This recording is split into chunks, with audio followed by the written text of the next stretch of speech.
All right. Thanks everyone for joining us.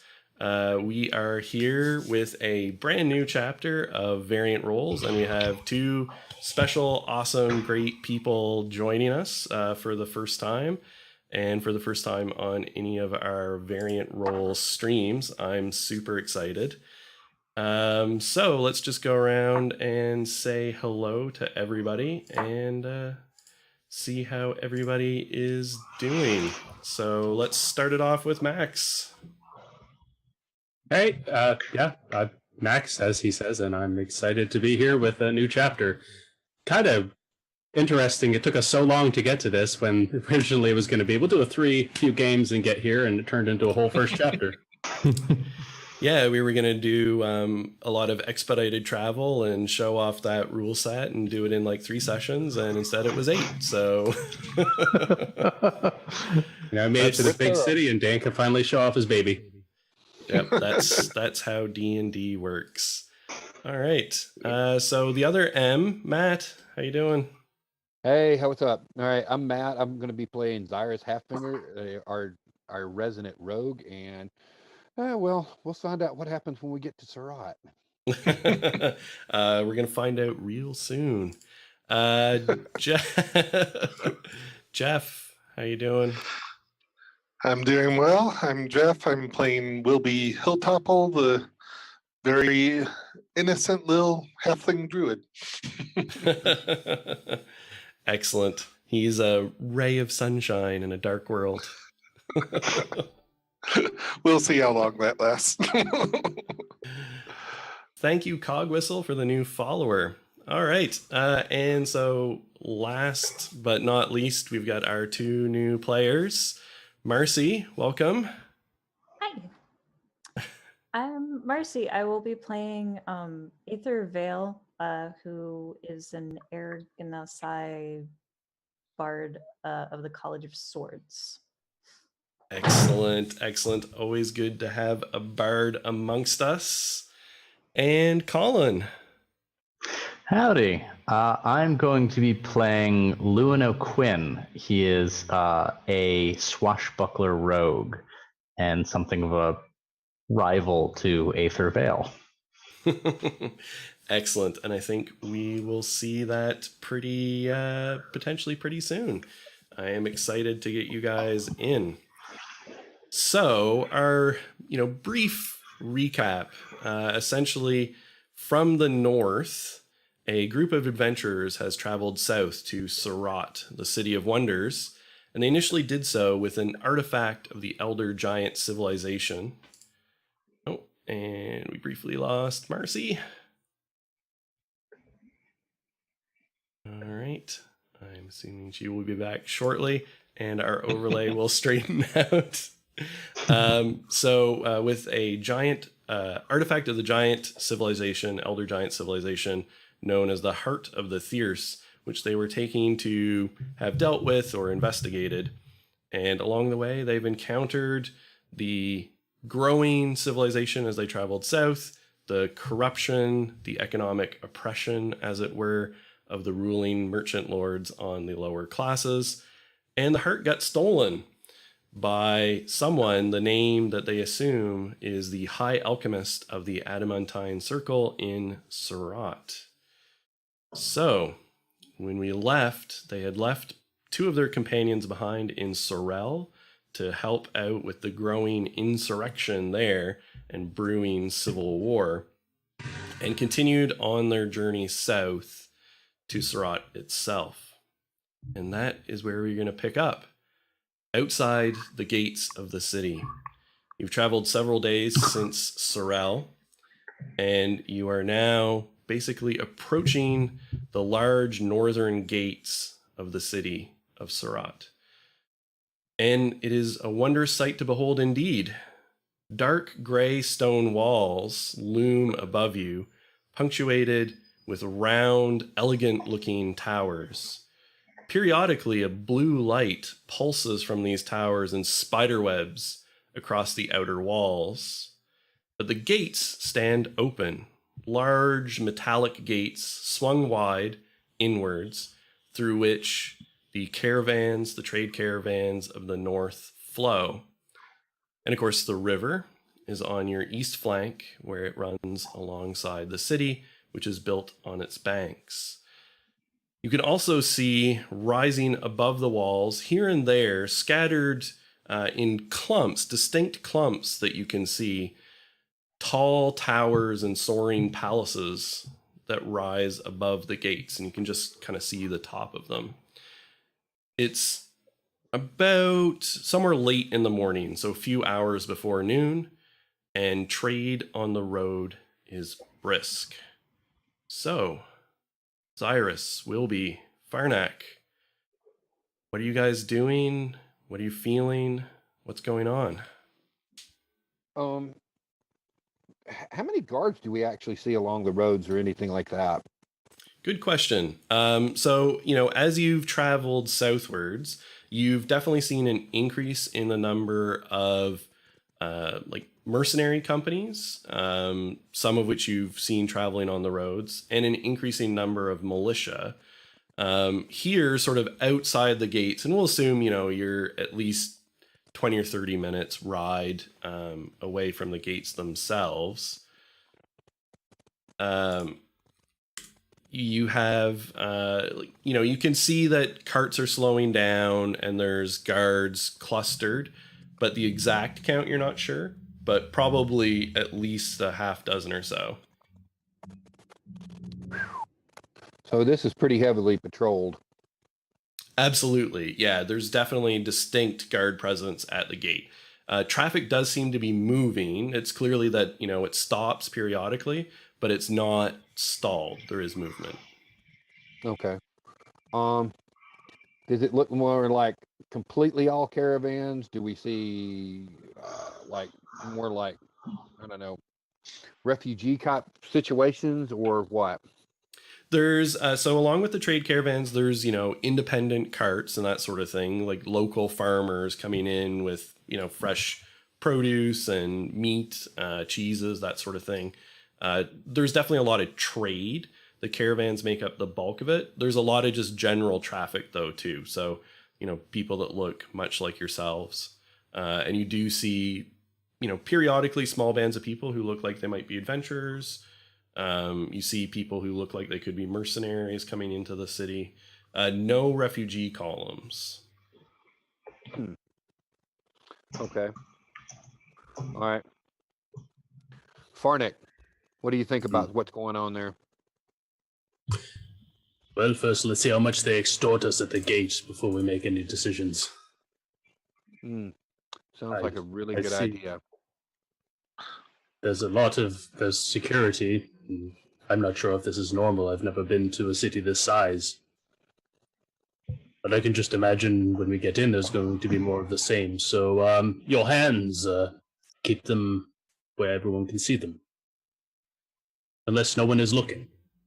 Well, that's usually the way I like to work things.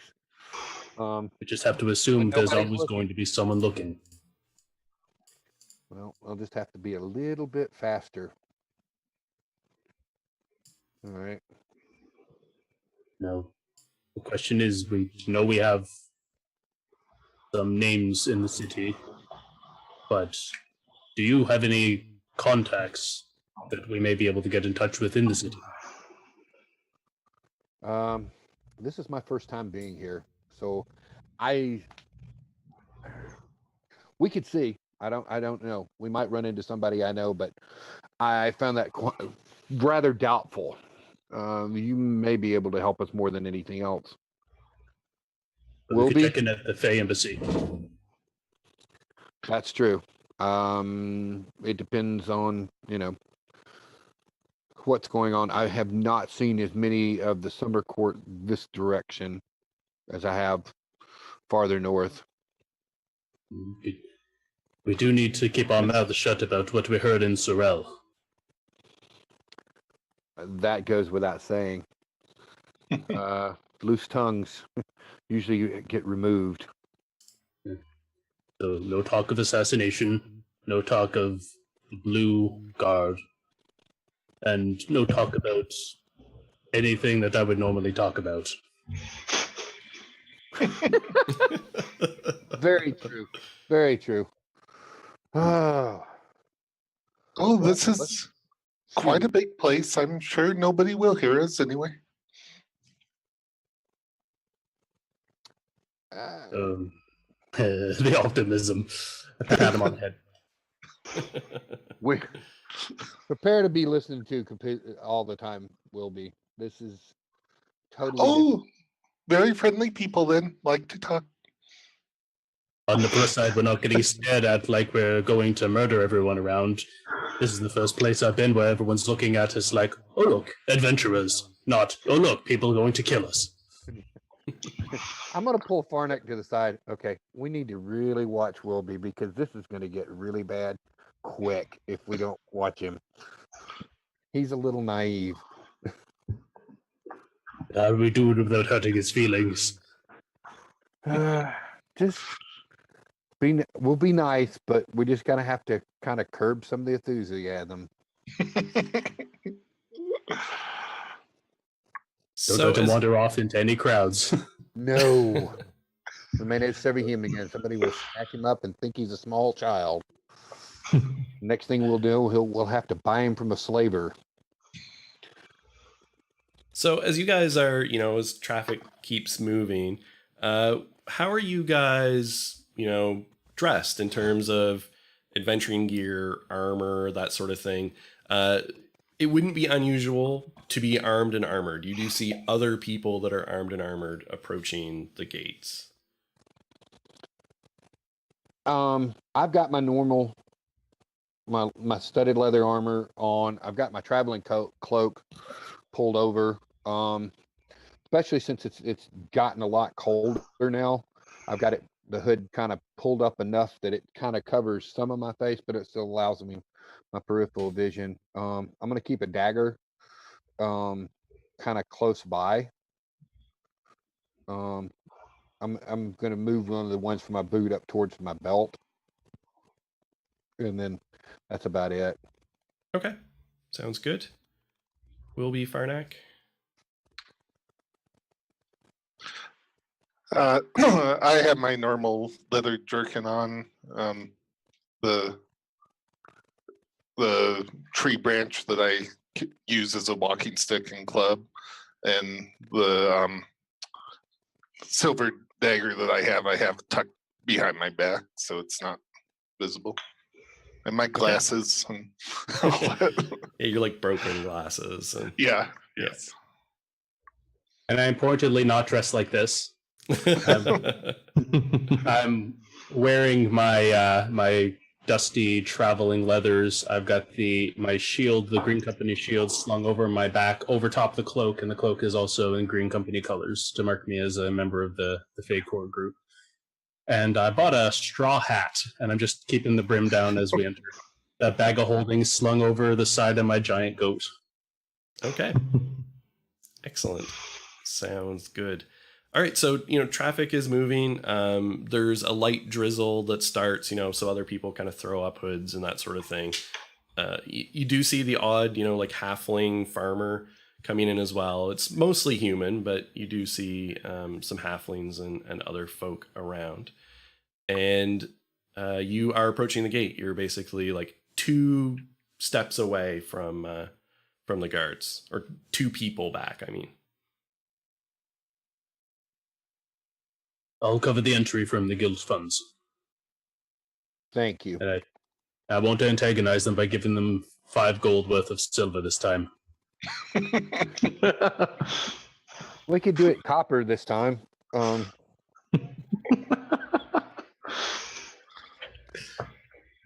see, so the group... Oh, sorry. Go ahead. Go ahead. I was going to ask, do you want to go ahead and speak to them in different languages again this time? I think we should just keep our profile low. Good idea. So it's a farmer ahead of you. You can overhear him conversing with the guard. The guard just takes a sort of quick inspection, like looks over his goods and just says 5 silver. And the farmer kind of counts it out and then trundles in through. And then you approach, and the guard just kind of steps up, puts his hand up for you guys to stop. Oh, hello. Very nice to Greetings. meet you. Likewise. Welcome to Serat. Oh, thank you. Quite excited to be here. Heard Good. lots of things about the city. It's a wonderful place. That's what we hear. We're very excited. You look the adventuring sort. Are you registered? Oh, we just came down from the north, just wandering. Oh, from the marches. Yes, we all registered. Yes. Oh, excellent. If I could just see your registration documents, please. I pull mine out from the bag of holding that I'd keep on me, hand them over. Yep, and he They'd have takes the number them. that you know. Yep, he looks them over, kind of checks, sees that there's an official seal and all your tax registration information. Everything seems to be in order. Files it, sort of folds it up, hands it back over to you. Just the three of you. Yes. Just three. All right. The steel tax, that will be 10 gold apiece.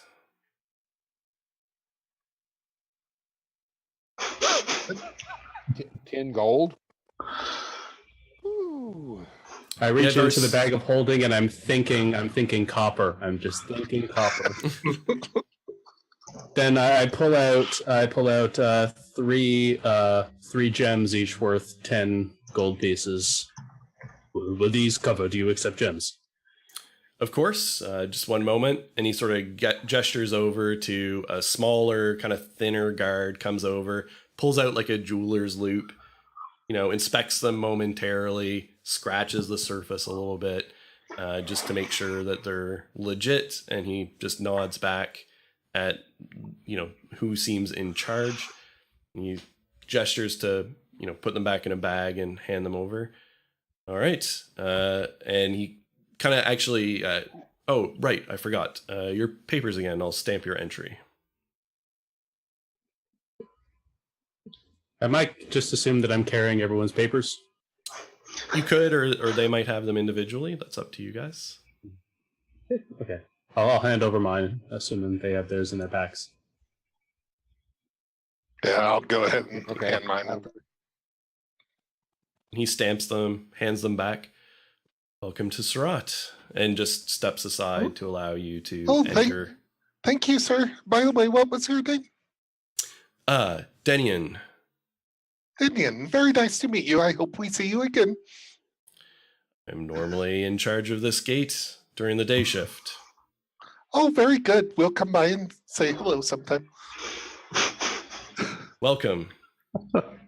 And he just kind of steps Thank aside you. and Have a very good day. and you as well. And so he just lets you guys enter. You can see, some of them were armed with pikes. He had a sword and a pistol at his belt, which is pretty usual. And you guys proceed through the gates. So, Lady Ether Vale, what are you doing? Lady Ethervale is it's just kind of previewing the adventures and the merchants coming in and out today. Most likely looking for people who are carting around magic goods on behalf of either her family's trade or a rival family's trade. But the sight of adventurers leaves her a little curious. Yeah, adventurers, sometimes they offload to the merchants, but adventurers often come south with things they have acquired, shall we say, from the north. And so you see a pretty steady trade coming through. There's some large caravans coming down from the north, mostly heaped with, furs, timber, ore. But there's the odd cart, smaller, covered, which is, a pretty good indication of more rare and expensive goods of some sort. Beautiful. And so you do see coming through a couple of groups of people, armed and armored. Some of the early ones you dismiss pretty quickly as mercenaries, but you do see a rather strange looking group of people coming through the gate that could only be adventurers. There's a half orc, a half elf, and a halfling. Huh.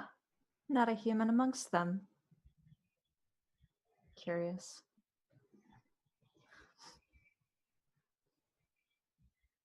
I'll like wave at them. I'm sitting on top of a wall. You see this Hello. you see this pale blue lady with streaks of blue and white hair tied back into a really loose braid, and she's wearing like full like gold and white regalia, and she's just waving at you from atop a wall nearby the entrance. And if I see that, of course, I'm hello. Yeah, and so Do you know this blue person? Oh no, she seems very nice. So Whoa, and so- Wilby, where are you heading there? I'm saying hello To who? to the lady on the wall Why? because she was saying hello.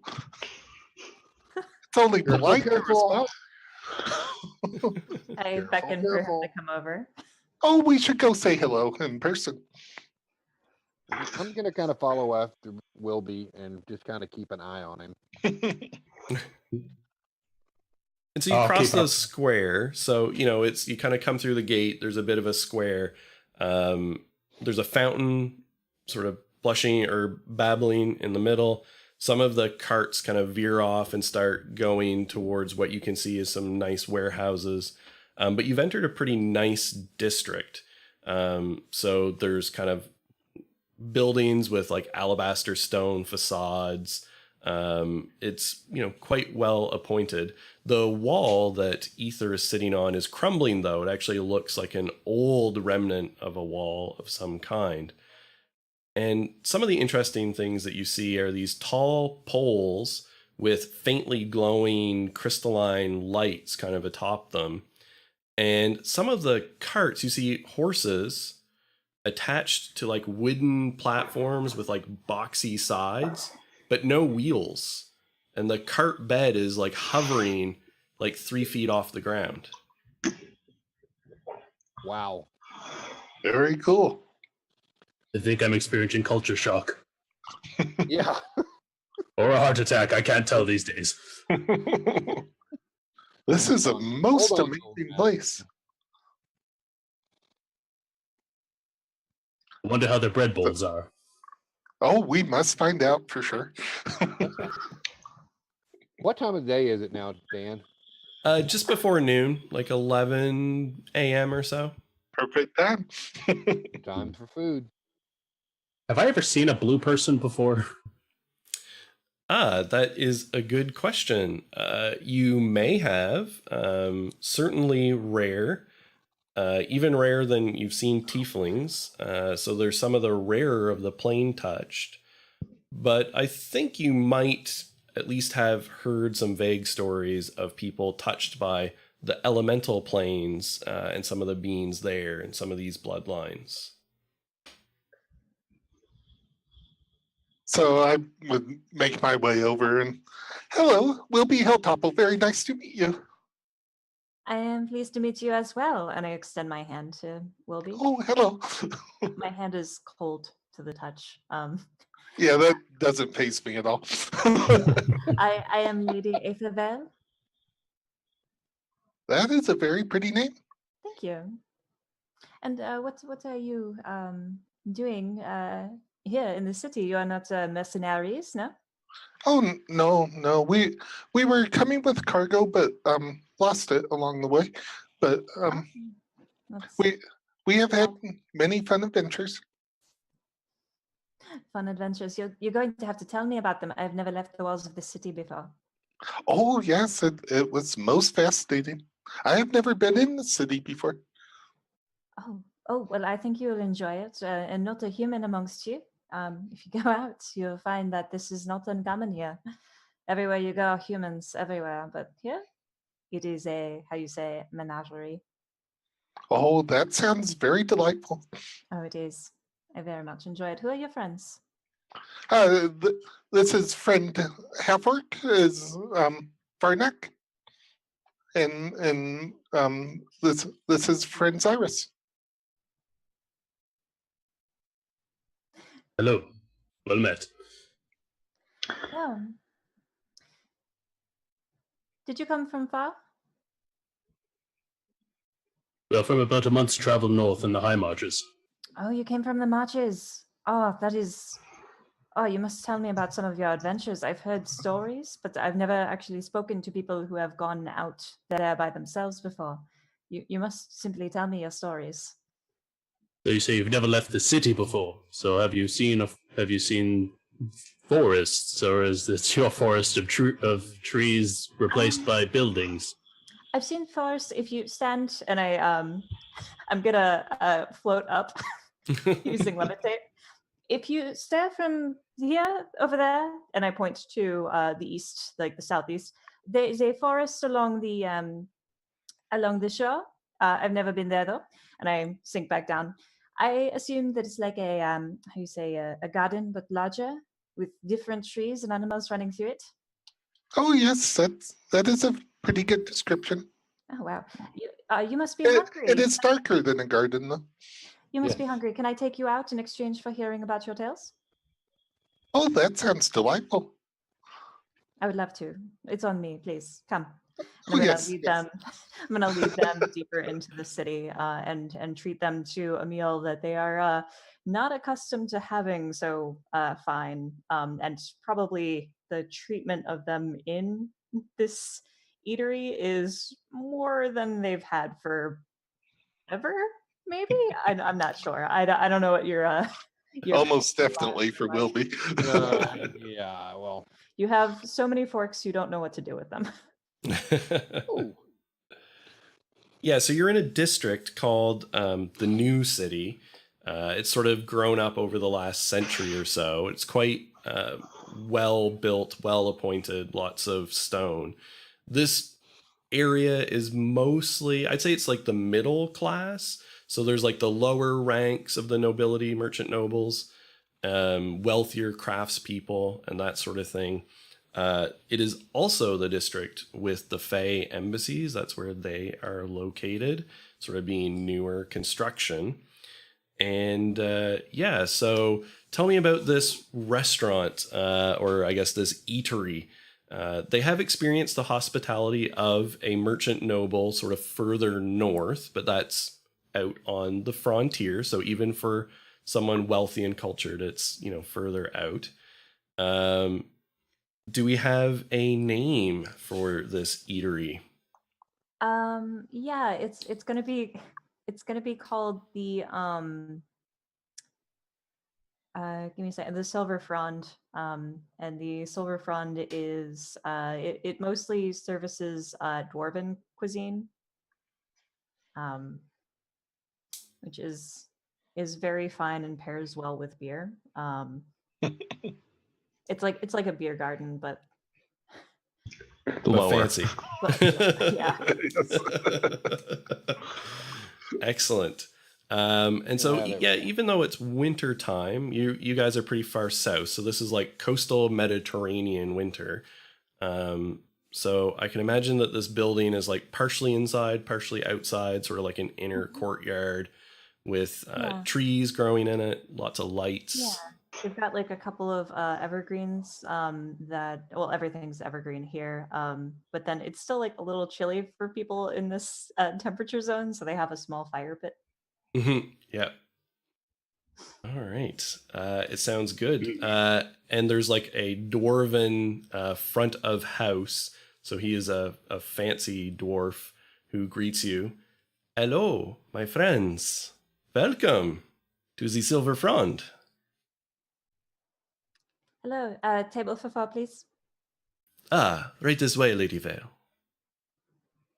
He would gesture you sort of further inside and lead you to sort of like a semi-private table perhaps somewhere where Lady Ethervale has brought guests before. How out of place do we look as adventurers? So I would say that you look somewhat out of place, but also looking around, you would probably notice at least one or two other people in similar attire. Although you notice that they tend to have very ostentatious displays of wealth. People wear a lot of jewelry. They sort of carry a lot of their wealth on them. So, you see one individual looks actually like a dwarven cleric of some kind with like silver and gold chased armor. So his plate mail is like very elaborate. Everyone seems to be displaying their money on the surface. Does this seem to be mostly set up as a public eating house or more private rooms or? That's a good question. Marcy, what do you think? They have a public eating house, and then there's a balcony on top where they have private rooms, or there's several of them. So we get to eat outside on the balcony, and there's like you can pretty much see a really nice area in the center square from here. And from up here, you also notice that some of those evergreens that I mentioned before are dressed like Christmas trees in like gold and small magic lights. Okay. Excellent. I'm going to stow the straw hat, and my cloak's going to ripple and go from the green company, green and gold, to blue and bronze trim. Royal blue. And as I walk in here, I kind of like tug at my my shirt, and it follows in a fashion, and then just like kind of falls into this long silvery like dress. Dress in many fashions.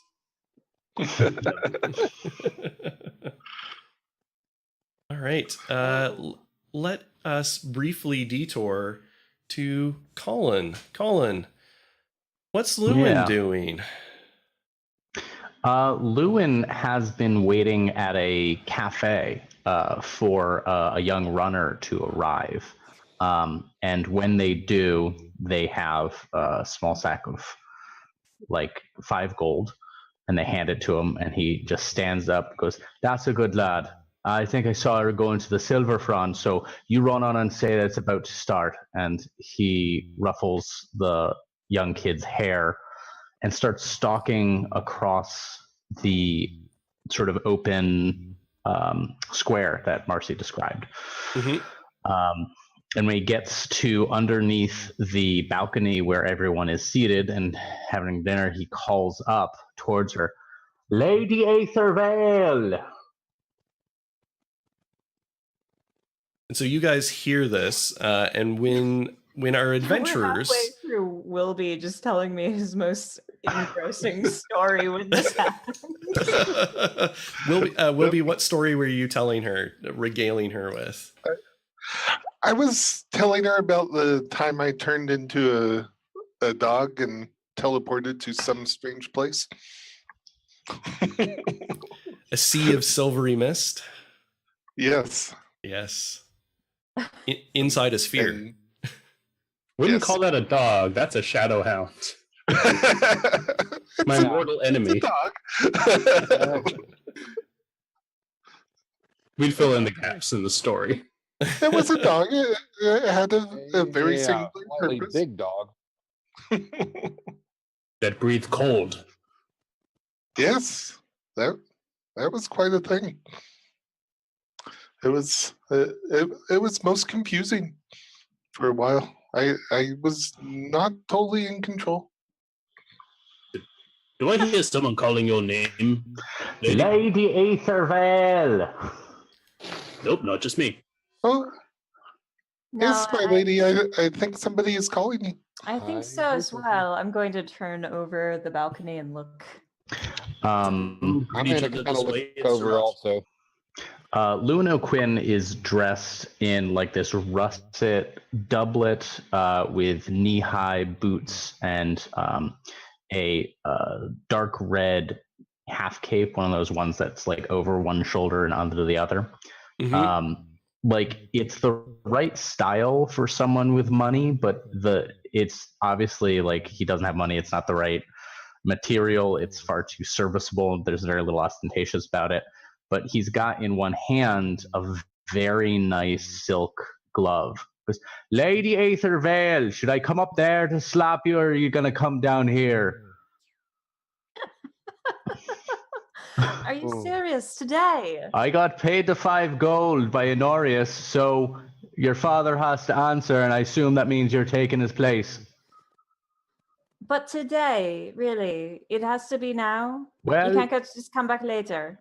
you're about to have a fine meal, I take it. So yes, right now. I just ordered. Oh, I'm Lord, what is going going on? to stand up and draw a rapier from under my cape. And I'll be like, give me a second. I have to take the stairs. No, you don't. Oh man. What is going And I'm going on? to take my time down the stairs, but not Mhm. before telling them, don't worry, I'll be right back. This happens all the time here. It's kind of an I'm looking at everyday- Arnak like, what the hell is going on? Oh, he's challenging me to a duel on behalf of whoever happened to pay him today for it. Okay. And I'm gonna take my sweet time down the stairs and start several long conversations with people I know. I might stop in the powder room, go to the bathroom, freshen up a little bit, change my outfit several times before I decide what to wear to this duel. Then I will join him outside. All right. Lewin's gonna toss the glove at Lady Aether Vale and go, there, you can slap yourself with that if you want, and draw both of his rapiers. I'm gonna pick it up. Who challenged me with this? Whose glove is this? That's Lord Honorius. It doesn't seem like his color. Well, it wasn't his. I had to steal a glove from someone else. Are you I don't serious? wear You're not even gloves. going to slap me with his own glove? He may have given me a glove. I may have lost it. That's hardly the point right now. All right. Well, I take a stance. So the square where the silver frond is, to give an idea of the terrain, is, you do have some of these like hover carts, I guess we could call them, although they're pulled by a horse, moving around. There are some of these, for lack of a better word, lamp posts, although they have a magical lamp at the top spread around. There's a few trees spreading their branches, park benches, that sort of thing. And there is some active like vendors. There's people selling little wares and trinkets, fruit. There is someone hawking some delicious smelling bread bowls, which you guys bypassed when you came in to the Silver Frond. And most of the people in the square at this point have sort of stopped what they're doing and started forming clumps of people where they're like whispering and pointing at the two of you and watching what will happen. I'm going to put a gold on him. He seems like he does this Oh. quite often. I forgot. I'm also going to take 10 minutes to conjure my unseen servant to have it hold my cape for me. Perfect. Oh, you're Perfect. so extra. Dan, I think while everybody's kind of distracted, I'm going to see if I can find anybody that's kind of needs to have their purse lightened a little bit. This is too Up perfect. to the powder room, are you? Okay. Are you I- looking sort of inside the restaurant that you're in, the eatery? I think I'm going to follow her down and kind of mingle with the crowd. Okay. And are you looking for like sort of what strata of society and wealth are you looking for? There's a bit of a mix here. I'm looking for the middle upper class, looks very distracted by watching what's going on. Somebody that looks like an easy mark for me. Okay. All right. Give me a perception check, please. Sort of as you're Alright, scanning the crowd and trying to find a likely mark. okay. Alright, perception.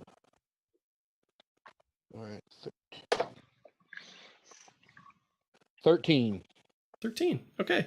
So, you're scanning around the crowd as you see Lady Vale and Lewin sort of start to face off with one another. There's a crowd gathering, and you do spot, a couple of likely marks that seem sort of distractedly watching what they're doing and look like they may have a purse worth lifting. All right. Well, I'm going to go see if I can go ahead and get one. All right, we will come back to that momentarily. Fernac and Wilby, you guys are on the balcony. What are you guys doing as you guys set up to watch?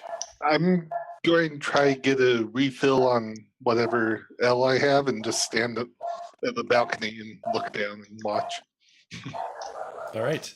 She's taking her time. I'm just going to call down, "Oi, young man, is this a to the death sort of battle or just for show? Is this... She's the only tour guide we have, and we kind of need her." That's fine. I wouldn't trust her as a tour guide unless you want to go to all the worst places in town. Not the poorest places, the worst places. Also, no, it's not to the death, no. I've been to the worst places in the world. This is all fine to me. All right. Well, spend a little time with her and you'll find out. All right. Are you an ex of hers? What? I'm sorry, I didn't hear what you said. Are you her ex or something? There are a variety of sharp things I'd rather put through my body than be her ex. Well, then I'll just enjoy the show then. My grandma. All right, so Wilby, a dwarven server comes by with like a chilled pitcher, repours your ale. Excellent.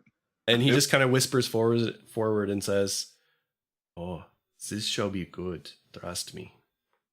Oh, very good. I'm looking forward to a show.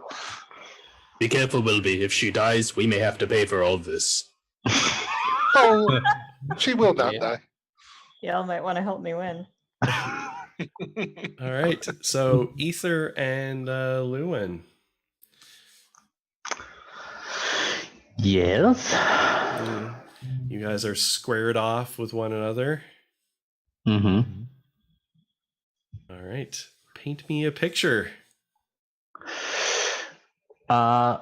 Lewin has both of his rapiers out, and he adopts, in contrast to his slightly disheveled look, a very professional and formal kind of stance with his feet.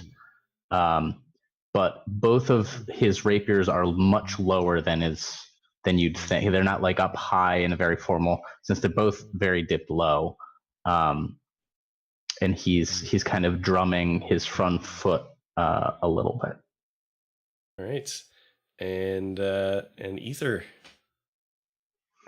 Ether is high arch with one, and then the other's at a very poised position around her high waist. And her stance is more or less flawless from dueling school. I'm going to say, did you have to pay extra to get the matching set? You know very well that I did. Now, tell me, in that fancy school, do they teach you to fence or just to stand pretty? Both. And Gab. All right. Roll initiative. Sure. Yeah. All right. Oh, yes, this will be quite good.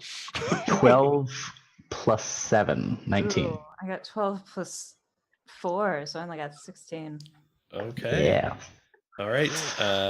And so we kind of, for the audience's benefit, we discussed how we would handle sort of some fencing type things ahead of time. So we're going to simplify things. We're not going to, track hit points and stuff.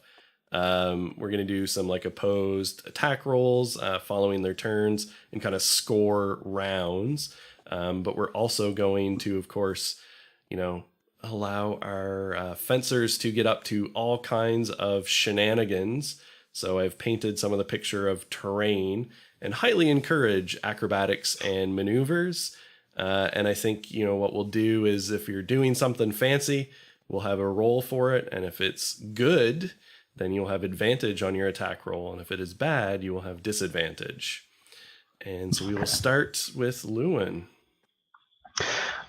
Lewin, feigns a step forward, but with his left hand, he flares his cape out and steps with his back foot around to throw the edge of the cape up and obscure her vision as he's thrusting with his other hand. All right. Why don't you go ahead and give me a deception check for your little trickery.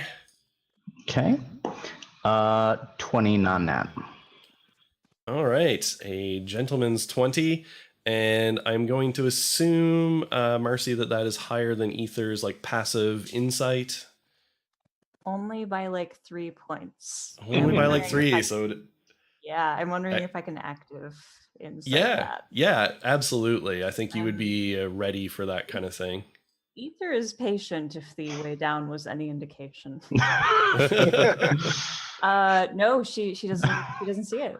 Okay, so Luen, why don't you give me an attack roll with advantage from your trickery? I rolled a nat 20 on the first dice. That's to you. All right, so we have a crit there, and we'll go and roll sort of all of your attacks, I guess, and then you can paint me a picture of what it looks like. Okay. Only 14 with the offhand. So as his first one, the cape comes up and over, and he actually pierces his own cape to tag Lady Aether Vale's shoulder. And when he completes his kind of spin, there's now he ended up slicing through his own cape down near the bottom of it, and he steps back and adopts the stance again. Goes, that's the benefit of not caring about fashion, love. So there's a quick exchange and a bit of a touch, as it slips through. Okay, Ether, it is your turn. Okay, give me a By second. the- I'm gonna do something dumb. Okay. By the way, Dan, I want to mention I'm actually watching very carefully if it looks like Lady Aether is actually in trouble, Okay. and I'm going to be ready for something. And I'm keeping an eye out to see if any magic gets used, if that's legal. I've got Shield of Faith kind of prepared Okay. to see if it's so legal. I don't want to cause a disturbance. Probably. So here's what I'm gonna do. I'm going to feint him. I'm going to, as he stabs me, I'm going to stagger and pretend to leave an open spot vulnerable. And I'm going to prepare a 2nd level spell slot for invisibility to cast it on both of us. Okay. Interesting. Yeah. Wow. Okay. Lewin would not hesitate if he saw an opening. He's going right for that. So. All right. So Ether, what I guess deception for the feint on the opening. Sure. Sounds appropriate. Yep. That's going to be a 26. All right. No. Nat 1. Okay. All right. Is that an intrusion? It is. So I'm still getting used to these. So having ones at hand. My intent, if this helps with your intrusion of casting invisibility on him also, is to make it so that people just run into him. Because he doesn't know he's invisible. Yeah. I do. Yeah. And you're casting invisibility just on him or on yourself as well? On myself as well. Okay. Yeah, both of us. So he doesn't see me. He just thinks that yeah. I'm invisible, but he doesn't realize that I cast it on him as well. Okay. So I'm gonna say, Lewin, as you sort of faint in for this opening, it seems like not only does she neatly sidestep out of the way of your thrust, but then she winks out of view quite quickly. And then as you start kind of going forward, someone from behind you sort of all of a sudden bumps into you quite violently from behind, which sends you stumbling sort of 10 feet past where she was, and then sort of smacking up against a tree. Bugger. Yeah, I whirl and go, I swear one of these days I'm not falling for that, Aether.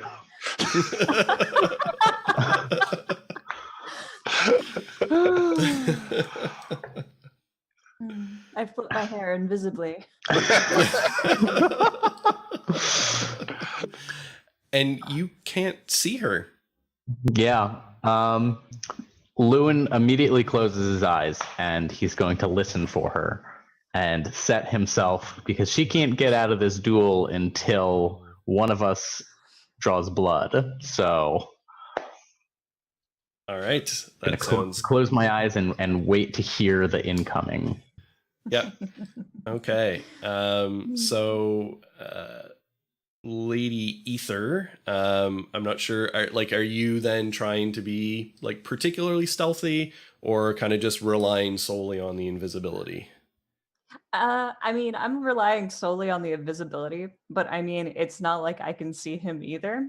I'm just Yeah, gonna that's use true. this opportunity because I have about a minute to go inside and order a drink and make small talk with the bar, and then I'll come back out in just a second. Like, quick! I got like 30 seconds to do this, and then I'll drink at the bar and then go back out.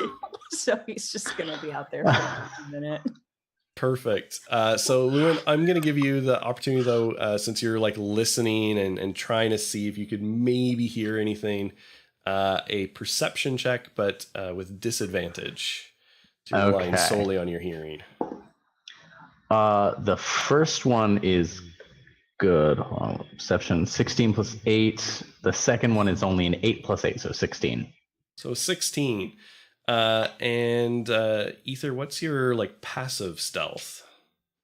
It's just 14. So this just is 14. like Okay. So I mean, he's not going to hear a lot, but you do, over the crowd, you would sort of have heard some footsteps kind of retreating and like making their way back towards the Because Lady Aether Vale is probably one of the most extra people ever, does she have like a very specific drink that she orders that I might recognize? Yes. So I hear you ordering this absurd cocktail, and I move to the doorway of the Silver Frond and just wait for her to come out and try and trip her. So as you're waiting there, you all of a sudden start getting jostled. Like this big burly guy bumps into you from behind, sort of, kind of sends you skittering sideways a little bit as he goes through the door. And then while you're waiting, you notice one of the dwarven patrons like lumbering out and just headed directly towards you. And he's not moving left or right. I'm putting together what she did, and I'm just so I just lightly tap him on the shoulder to break invisibility, and annoyedly adopt a position at the door. Okay. So Ether, basically as your spell fades and you have your drink in hand, what is this cocktail? I probably had them name it after my family. So I'll call it a Sky Veil. And I turn to go to the door. Now here's the question: Do I see you outside the door? Are you hiding until you? I'm like hiding right to the left of the door. doorway. So like I want you to like walk out, and I would just like shove you forward to get you off balance. Oh, you poor thing. Okay. um, yeah, I'll fall for that. I'm arrogant. I would do that. All right. So yeah, so you're basically just kind of like walking out, and he kind of puts the foot out and like pushes you to send you stumbling. Can I make a dex saving throw? Absolutely. Try to Absolutely. keep my balance. That is going to be a 20 non-natural. Okay. I think that's probably good, where you go stumbling, but you don't fall. I'll catch my balance. Yeah. Zyrus, while you're watching everything heat up, and describe to me how you're gonna pick this guy's pocket. Well, I'm gonna kind of watch and see how occupied they get, and come up from behind them, and do they look right-handed or left-handed? Good question. I'm gonna let the percentile dice decide for me. They are a lefty. Okay, I'm gonna come up from the right-hand side, and because I'm guessing that what they've got will be on that side, and I'm going to just reach in and just take my dagger and cut the purse. All right. So why don't you go ahead and give me a sleight of hand check, and I'm going to give you advantage because you've picked a good target who's very distracted.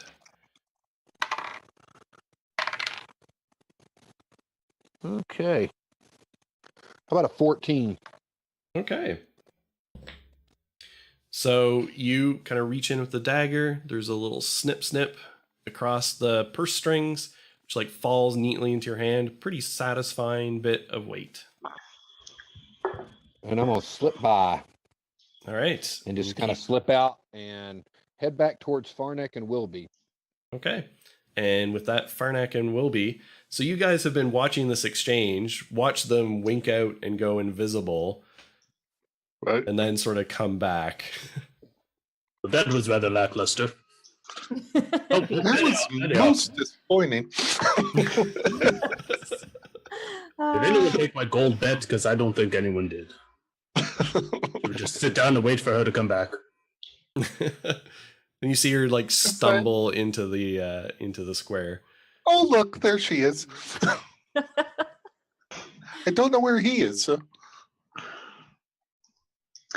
Oh, I'm following up right behind, looking to score a quick cut on her cheek and end this. Oh, very good. There he is. All right. Go ahead and give me a attack roll with advantage. Okay. I thought she made her save. Oh yeah, that's right. She did make her save. So yes.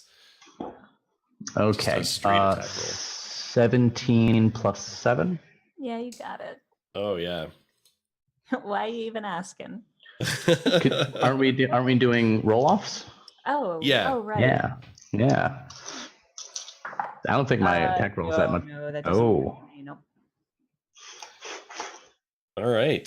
So you go for sort of the quick exchange, and then there is just a stinging hiss as the tip of his blade just slices across your cheek a little bit. Healing word. Oh,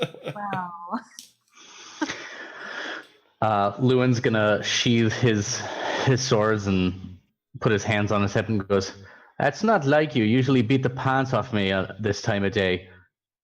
Your mind's not in it this time." I've better places to be. That's not fair. Well, whoever you stole this glove from, I will congratulate them on your victory. Come back when you actually have his glove. I wasn't paid that much. All right. What's got you so distracted anyway? I had a lunch date. A lunch date, and I look up. So rudely interrupted. I'm going to attack him. Okay. So I haven't done my rapier yet. Yeah, and I was hoping that would like cover any blood that he Yeah. might have thought was shed, because there's always a slight Delay. delay from a cut to first blood. So have fun finding that. Absolutely. So go ahead and give me this attack roll with advantage. Awesome.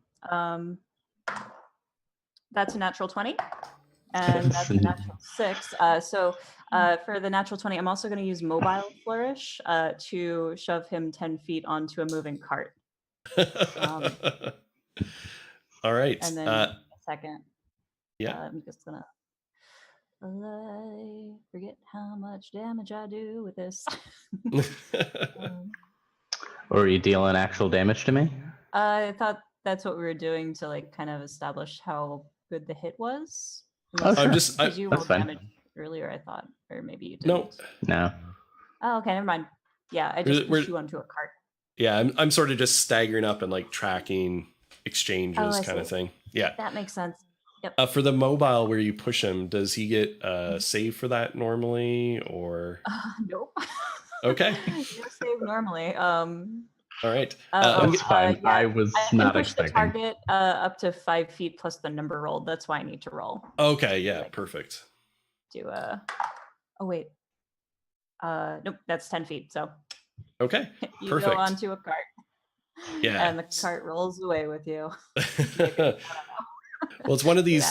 It's one of these hover carts, so you kind of like bounce into it, and sort of like your butt slides onto it. You know, as it catches you kind of in the back of the leg, and it wobbles a little bit. And the horse is like clopping along. You hear a. I like just for a moment take in the embarrassing moment that just happened, and like spring back up, and like brush as much as I can, like dust off me as I can, and go, "That wasn't fair, and you're buying my lunch for that." Beautiful. And remind me, or I could look this up. What are your passive perceptions? Mine is real good. That's one of the ones I took expertise in. 18. Okay. My passive perception is 12, but I have a 15 in passive investigation and a 17 in passive insight. Okay, perfect. All right. And I think that Wilby, Xyrus, and Farnax are all a bit lower than that. Or none beats the 18. No. Nope. Yeah. Okay. So, Lewin, when you were kind of pushed back, right, and sort of knocked into the cart, and, you know, kind of inadvertently as your head was kind of, you know, pushed back and you got sort of a sweep of the buildings nearby ringing the square, you saw this movement of a dark cloaked figure on the rooftop of the square across from the restaurant. And you saw them sort of duck behind a little bit of a wall, like a parapet kind of thing, and then peek out. And you can see them resting this rather, and you know, you're only seeing sort of a corner of them, but resting this large, unusual looking crossbow on the parapet and like start aiming. Can I tell where they're aiming towards beyond just the silver pond? Why don't you give me a like an intelligence, or you know, if you've got a skill that seems to apply, like insight or something. I think that would. Oh, count I've got insight out the wazoo. Yeah, so perfect. I'm gonna go with that. 16. Okay, it seems like they are aiming for the balcony. I'm going to like look through and yell at the people in the balcony, "Get down!" and break into a sprint towards the person with the crossbow. And I'm going to have everybody roll initiative, but Lewin, you will have advantage on your initiative roll. Oh, good lord. 22. All right.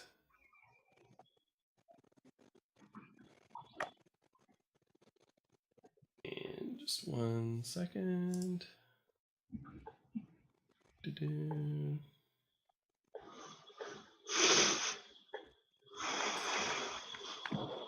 All right. And Ether. 18. All right. Farnak. Oh, Sorry. I got 9. 9 for Farnak.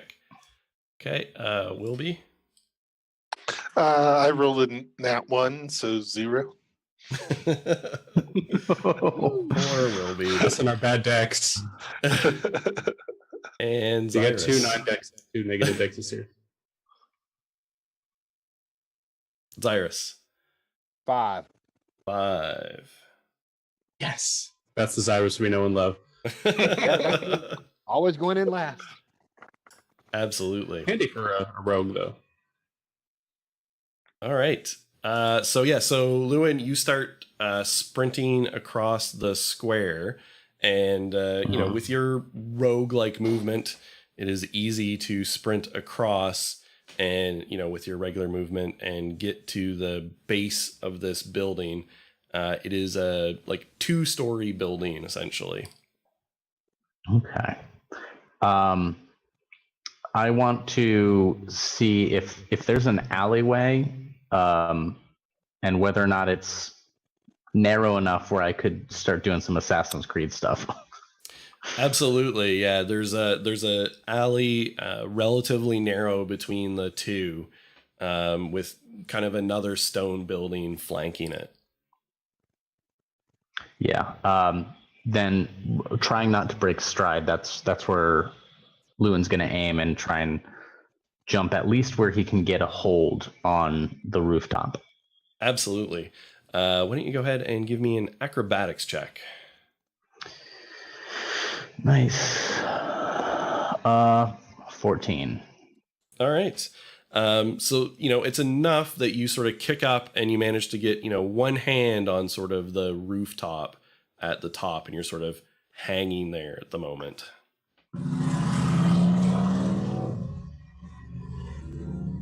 All right.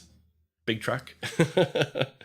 And with that, it is Ether. So you see Lewin just sort of sprint across the square determinedly for this building on the far side. Yeah, I watch him climb up it, and after he yells "get down," I'm like, I am not falling for that one again. And I watch him climb up it, and I am going to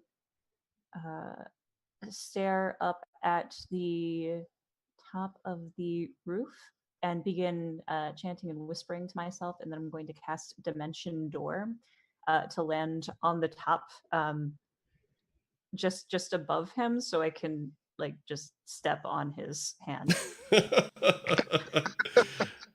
All right. So there's sort of a faint popping sound as you kind of rip the fabric of reality open and sort of get sucked through to the point in space, and you pop back into his existence with your boot kind of resting on his hand. All right. And do you have anything else that you want to do? Just gonna put my weight on his hand. That's about it. I can wait, Okay. though. Yeah. All right. You can hear from sort of behind you, on the rooftop, this thunk of a crossbow being discharged. Because you might not, Ether might not have seen it, but as he was sprinting to, where this figure was hidden, kind of crouched on the rooftop with a crossbow. So we'll say it sort of ends up being a bit in behind you since he went around to the side of the building. So you can hear a thump, and there's a warbling sort of sound as this quarrel arcs over across towards the balcony. Zyrus, had you gone all the way up back to the balcony again? No, I'm probably about halfway up the stairs.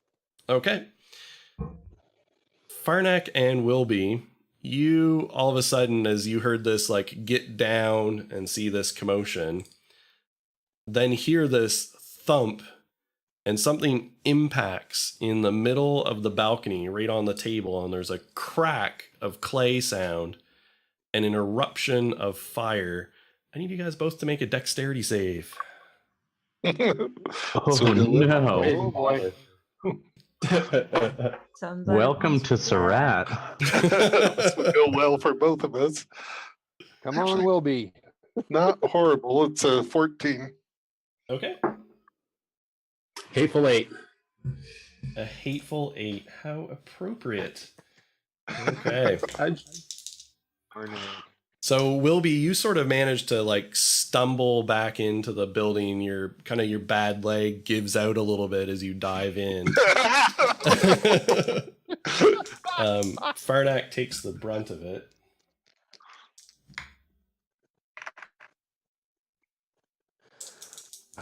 Farnak, always jumping in front of everybody. So Farnak, you take 23 points of fire damage. And Wilby takes half of that. So when this impacts and explodes, basically the table evaporates into splinters as it's just blown apart. And a lot of very fine food, which has just been set down, kind of goes rocketing off the balcony and like pelting and smoking into the square below as you guys kind of dive out of the way. What a shame. And with that, it is... my beard! And with that, it is Farnak's turn. Okay, well, that was unpleasant. So I'm patting myself out, stop, drop, and roll. I've got my shield up and ready, and I'm... This guy's got to be pretty far away, so not much I can do with my lack of any kind of range. So I'm gonna. I see this person. Do I see anybody else? I'll use my action to try and take a look. Yeah, go ahead and give me a perception check. Oh, there you are. 18. 18. Okay, so you're surveying around. You see Lewin and Ether both on this rooftop across, and the figure who fired sort of, they're basically just black-clad figure, hood up, face swathed, so you don't really get a good look at them. But you can see that they're hurriedly trying to reload this ungainly crossbow. So Ether and Lewin can sort of hear this like ratcheting mechanism as this person tries to reload it. But yeah, when you're scanning the square, you can see people running in a panic, but you don't see anybody that raises your suspicions. Okay, so just one target. All right. Looks like I'm gonna have to jump. All right. So off the balcony I go. How far of a fall is that? So it's just from like the second floor, so it's only 10 feet. So go ahead and give me an acrobatics check. Oh, that's not so bad. 12. Okay. So After all that. you land on your kind of bad leg, because you both have bad legs. As you crack into the cobbles. So you're gonna save sort of for half damage from the fall there. So you just take 2 points, kind of landing badly, but you're dropped down. All right, you froze there for a second, but did you just 2 points? Oh, okay. Yeah, I can take 2. Yeah. All right. So I drop, and I'll continue my movement in that direction until I get to a point where I'll be 30 feet away from this guy. Okay. Or yeah. So I mean, you'd be partway across the square. Moving. Perfect. Okay. And yep. Nope. Go ahead. Oh, I think that's all I can do, unless I have a bonus action still available. You haven't used anything that uses a bonus, so if you have a bonus action, you can go ahead. All right. So if I'm 30 feet away from this person, I will Misty Step right in front of their face. Okay. Yes. Perfect. All right. So yeah, you Misty Step and appear on top of, you're standing on the very edge. So now there's one person clinging to the edge on one side of the building with someone standing on, it's like the raised rooftop of those like high-rise buildings kind of thing, just the little edge, with Ether like standing, and then on the, the sort of intersecting perpendicular like front of the building, Farnak now standing right in front of this person who's like hurriedly trying to reload a crossbow. Zyrus. I'm gonna bust up to the upstairs and see what's going on, because I definitely would have heard that kaboom more than likely. Absolutely. All right. Yeah, so you'd get All up right. the stairs and see sort of smoke and flames. All right. Do I see Willoughby or Farnak, either one? Probably at this point, you hear the like thump as Farnak basically drops down off the balcony, but you would see Wilby kind of half laying on the ground, like half inside the doors that lead out to the balcony. I'm gonna go to Wilby to check him first and find out what happened. Wilby, what's up? It appears somebody threw fire at us from the rooftop over there. While he's doing that, I'm gonna check him to make sure that he's all out. So Yeah, there's no active flames or anything like that. I'm okay. I think Fardak went after him. all right. Which direction? I kind of point where they came Over from. the balcony. Yeah. All right. I'm gonna use the rest of my movement to look over, and then for a bonus action, I'm gonna use dash and go down the wall. Okay. And I shouldn't have a problem with that, because it's I'm a second story dude. That's right. Okay. Right. So you kind of basically like kind of hot swing over and like slide down the wall. Yep.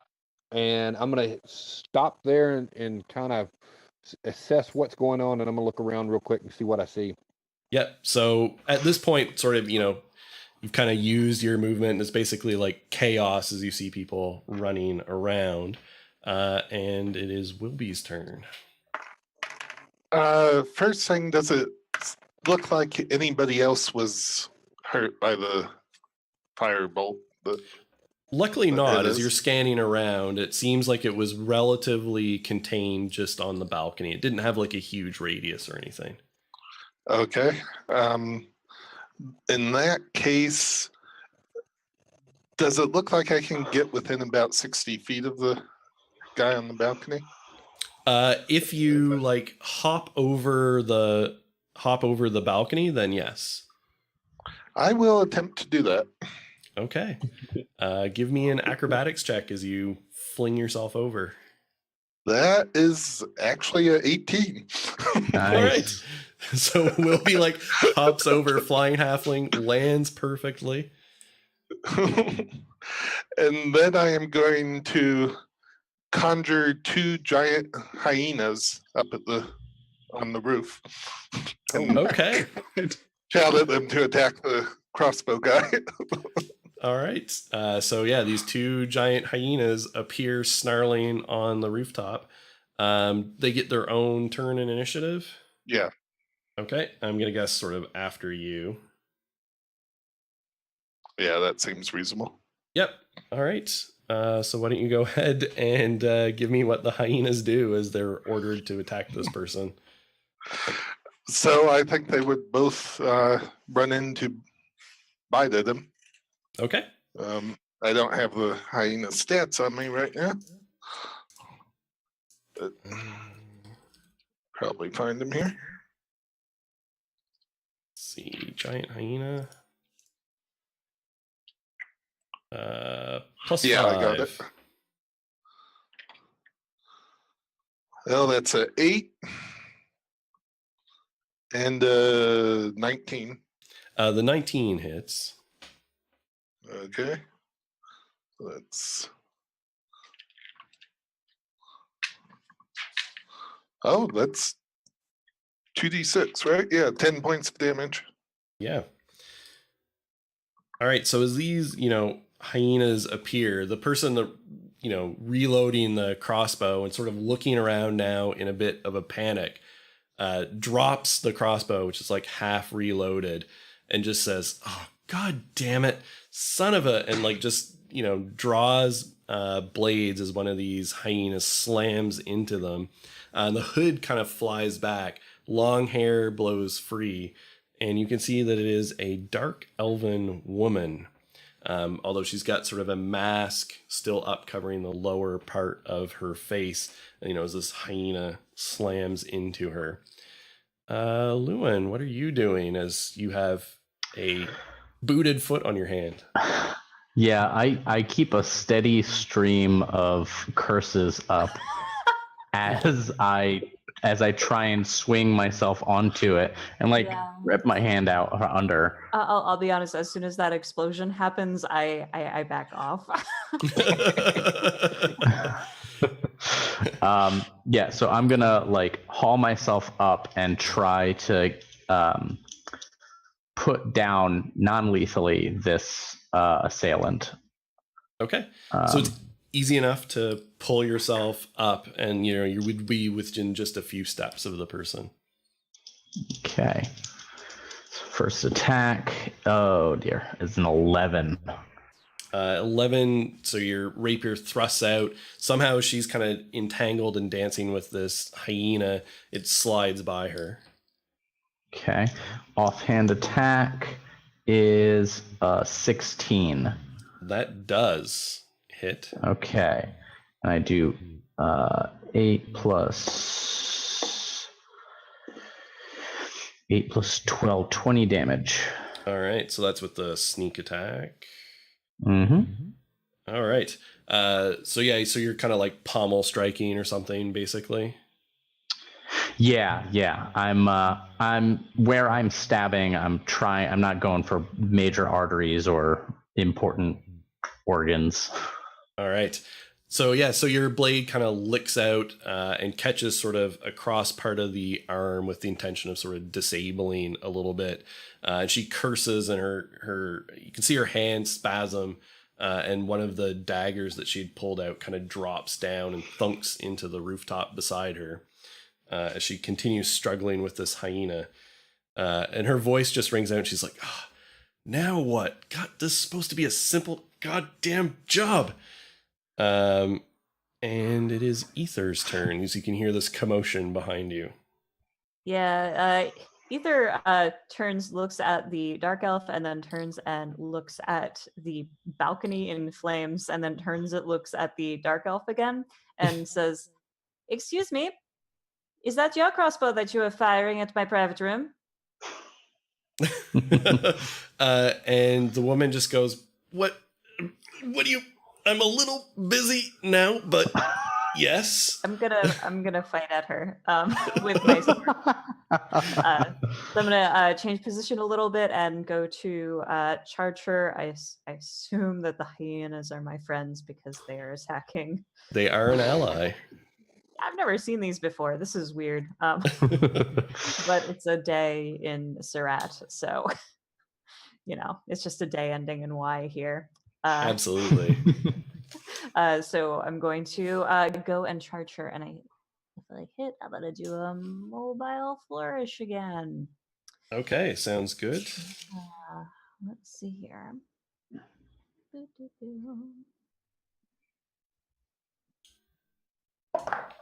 That is going to be a 22 to hit. That absolutely hits. Sweet. That's going to deal 8 damage, and she's going to get pushed 7 feet. And I'm trying to hopefully knock her off the building. Yeah, I mean, she's close enough to the edge that 7 feet would definitely push her back off. So like 1 foot kind of goes back, and you see that moment of panic flit across her face as she realizes that she's all at a runway. As her foot kind of goes down on air and she tumbles off. I'm going to give her a dex save to see if she can kind of catch herself. Can I try to catch her? So you're standing there. Absolutely, you can. She does not catch Okay. herself. Her finger kind of brushes across the parapet, for lack of a better word. Can I kind of grab her by the hair, just yank her up by the hair? Oh no. That's a 22. So No, it's not attack roll, is it? no, it would Or be it's a 18 on the dice. yeah, okay. It's I mean that's high number on enough. the dice. So you get like a fistful of hair, but then there's a screaming and tearing sound because that's Oh, not no. really gonna support weight very well. But it kind of arrests her because she was starting to fall, and you basically had to throw yourself onto your stomach to catch her. So she's like arm's length plus hair length, and then your hand kind of slips out. Some of the hair pulls out as she goes plummeting down, but you did break her fall. And she impacts onto the cobbles below with a sound, spits out some blood and starts to like groan and like roll over to like push herself up. And then it is your turn, Farnak. I'm gonna. How far of a fall is it? 20 feet. Okay. I'm gonna yell down, Armra, is that you? If so, you're getting sloppy. And then I'm gonna leap over and try and land on her. Okay. So yeah, you're aiming just right for her. So give me an acrobatics check and give me an attack roll with advantage as you're just like dropping down from height. Okay, dropping down. Oh, that's actually not bad. That's 17 on the dice, so 16 for the fall. Okay. My acrobatics sucks. My attack roll advantage is 24. Okay. So you impact. I'm just coming down with the knee to hit her. So 4 damage plus 245 pounds of orc blood. What would that do for me? Roll me 2d6. It's a total of 8. Okay. So 8 plus the 4, so 12. All right. So yeah, so you come in, your knee drives into her. There's like sort of a racking cough, a little bit of blood sprays across your face. You can see, cut on her lip. And it is definitely not Amra because you would recognize her. This woman is younger. But she just coughs out, she only wanted you. Zyrus. All right, I'm gonna pull out my crossbow. And how far away am I from them now? You're sort of across the square. So you're within, it's kind of a small square. So it's like, 40 feet or something. Okay, I'm gonna get in within 30 feet, and I'm gonna try to take a shot, and I should get sneak attack, right? Absolutely. You have an ally pinning right. her down. She is prone, All though, right. so you'll have disadvantage on your attack roll. All right, disadvantage. Okay, that's a natural 1. Oh no. All right. Eh, So I'll take it. so you go to fire, and there is the pop, like a cracking sound as the string on your crossbow snaps as you're going to fire it. But it snaps sort of like midway through the fire, so the quarrel still launches a little bit and impacts against Farnak. He got up, but Okay. so yeah, this crossbow bolt kind of like loosely tags into him. Just roll me a d4. Okay.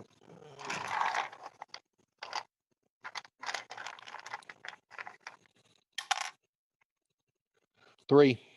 Okay, so we'll round that down. So it's only 1 as it sort of 1 point of damage as it like just wings kind of across a bit of exposed flesh, Farnak. If Farnak looks back, I'm like, sorry.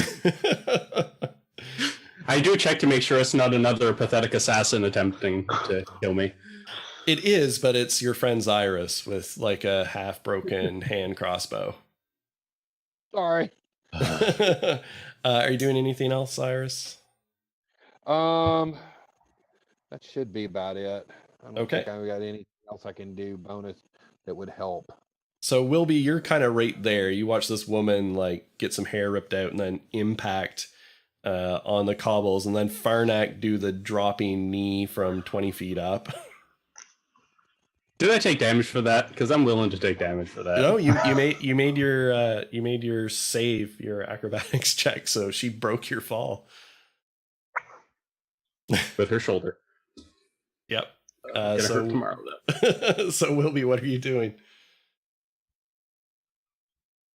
Oh, you're muted.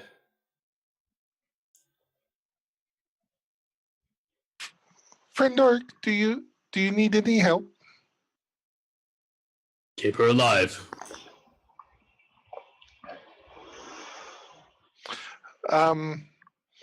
I'll use my wand of web Okay. restrainer. All right. So she's prone, so I'm going to give her disadvantage on the save for that.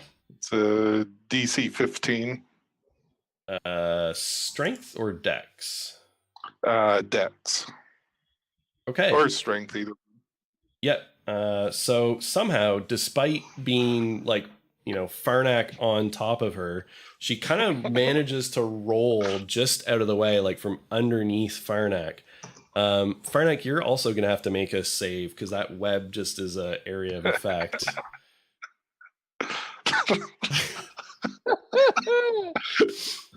All right, Wait. so Farnak gets entangled in this web, and then she rolls aside. Friendly fire! We're more dangerous to Farnak than anybody else that's been attacking. I turned to Zyrus and say, "We are attacking Friend Orc, yes?" And you just hear I flash Wilby the thumbs up. And the woman just says, "I'm not getting paid enough for this shit." And she's like rolling and gonna push herself up. What are your hyenas doing up on the rooftop? Lewin is now realizing that there are hyenas up here.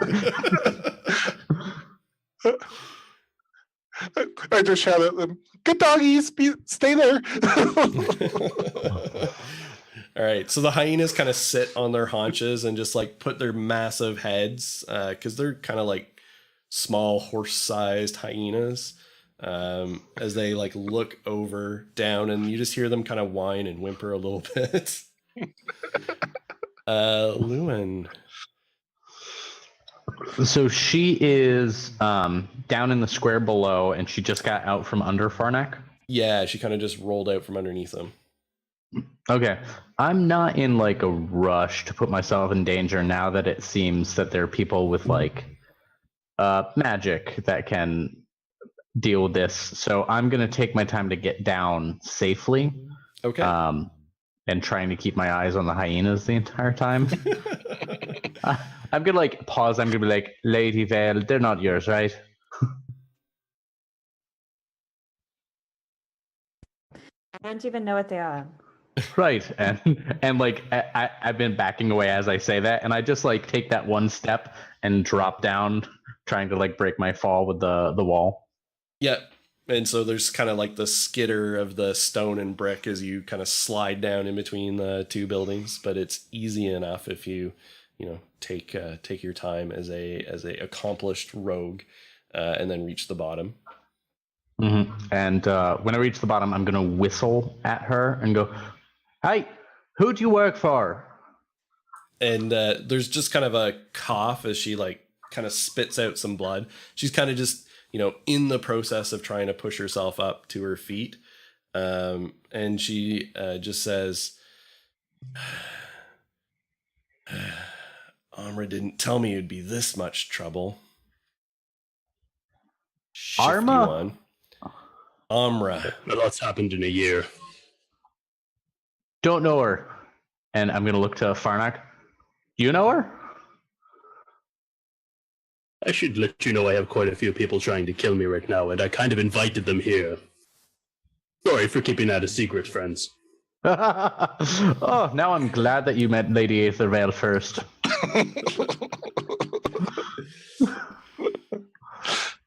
And what is Ether doing up on top as everything happens? Ether's going to check out this crossbow. Mm-hmm. And the bolts that this dark elf was loading. I want to check it out. I want to see what kind of magic is on it. I do have identify and I do have detect magic. I think I already have a good idea of what it does. Yeah. Already. But what I want to know is where it came from. Okay. So I'll give you sort of the general description. So the crossbow it looks like a heavy crossbow, but heavier. And the stock is a little bit elongated. The arms, like I guess the ribs, the crossbow ribs, are like heavier, thicker metal. And the slot looks like it carries a thicker than normal quarrel. And you can see the quarrels beside it in a case that was kind of left half open. One of the quarrels is kind of scattered across the pavement. And so they're a bit longer and thicker, probably about as thick around as your thumb in terms of the shaft. And where the piercing head would normally be is what looks like a little clay canister, kind of cone shaped. And so it makes the whole quarrel pretty ungainly, which you figure is why you need the heavier ribs. But there are some like faint runic inscriptions sort of around inscribed on the clay. So you're trying to think where they might come from. And Ether has quite a lot of experience with the various, noble houses and arcane influences. So I would say you could use either kind of investigation here or arcana, depending on how you're approaching, your thought process. Okay. My thought process is going to be largely. I would say Arcana based, but that would be my family, and I feel like I would have recognized it already if it were. So I'm going to do investigation, and that's based off of the various places I've been to. These sort of galas, but they're not really galas. They're like, come to our house tonight and check out our technology, like the Mm-hmm. little stuff we're going to show you. So I'm gonna try to remember if I can. Or sorry, I'm gonna see if I can recall anything about that. Absolutely. Sounds great. It's gonna be a 20, not natural. Okay. So yeah, this definitely rings a bell. So you recall you were at one of these gatherings from House Nandar. Nandar. Nandar. And it wasn't really their tech, but they had sort of they had two people there in attendance. One was a artificer that they were a patron of, and the other was an alchemist. The alchemist, you recall that you believe her name was Taryn. Taran? A-N, yep. A-N. That was the alchemist. And the artificer was a male. They were both human. And his name was Wynn. W-Y-N-N. You don't say.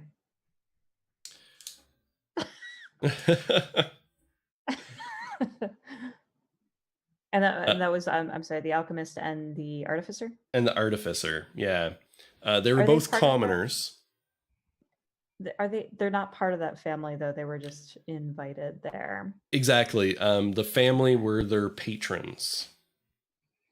So they were sort of quasi-independent craftsmen that were working, off and on under contract for the family. And they were showing off some devices with basically what they called an alchemical grenade that they had outfitted to crossbows as a bit of a artillery supplement. Okay.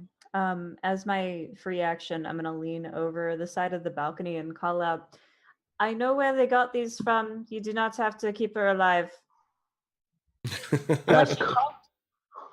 That's called even for you. What is the normal punishment for assassins in Serat? Funnily enough, is it death? I don't know. Crime and punishment is pretty loose. Basically, everything revolves around fines. And if you can't pay fines, there are fines on top of that for not being able to pay your fine. And then usually some sort of forced labor to work things off. There is capital offenses. Attempted assassination really depends on who they tried to kill and who caught them. I just want answers. I just want to know, how did Amra get a hold of you, and why didn't she do it herself? It's not her style. And so it is actually the assassin's turn, and she's going to try and run.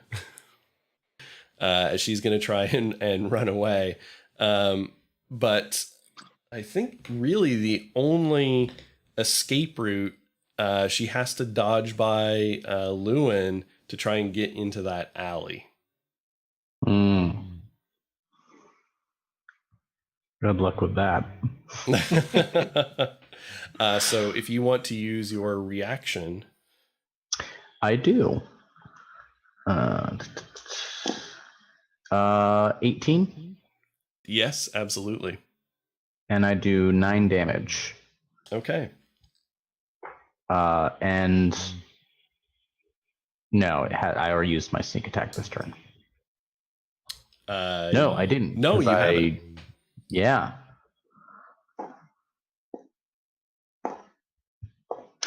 Okay. 9 damage on the sneak attack. Not great. Okay. But it is enough as she basically, tries to dodge by you, but she's kind of constrained by where Farnak is standing and the orientations of the building.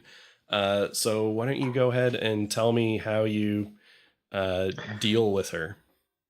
I do the same thing I did to Lady Vale at the beginning, where I threw the cloak up to mask, except instead of stabbing, this time I punched with the hilt of my rapier right into her nose. All right. I'm gonna narrow his eyes, or my eyes, when I look down at that. I'm gonna be like, "Is that doing to me?" Yeah, because I throw it up and as I'm spaining, I look up and wink at you.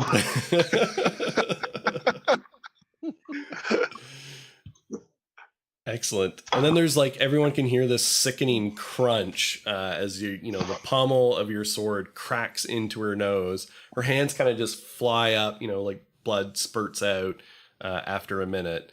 And there's just kind of this choked nasally gasping sound as you see then her eyes kind of roll up into her head and she thunks back onto the ground unconscious.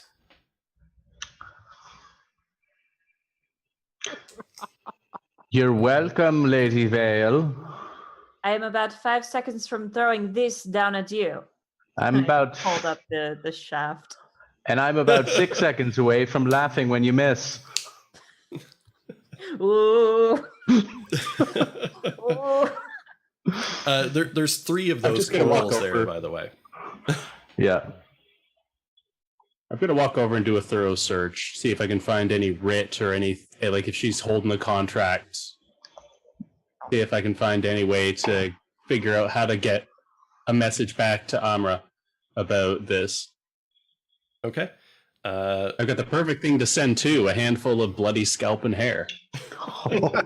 Ah, Why don't you go ahead and give me a investigation check?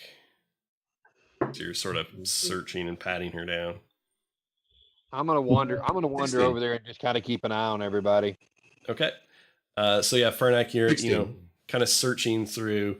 You pull out like a whole array of daggers. Like as you start putting them aside, there's daggers of various kinds that were like in the boot, on the thigh, on the calf, hidden up the sleeve. They're throwing knives, stilettos, a couple of heavy bladed fighting knives, 2 short swords. There was another hand crossbow, but it actually looks like it folds up, sort of like the arms, the ribs fold in and collapse to make it more compact. You pull out, a set of quarrels for that. There is a small pouch that, jingles with what seems to be some coin. And as you're searching in, you find underneath one of her bracers a sort of stitched in bit of compartment that had a folded up piece of paper inside. Yeah. I'll just kind of wave my hand at the stuff to Zyrus, like, go ahead, dig in. I'm going to walk off and kind of pull the writ out and give it a look over. To you, the piece of paper is entirely gibberish.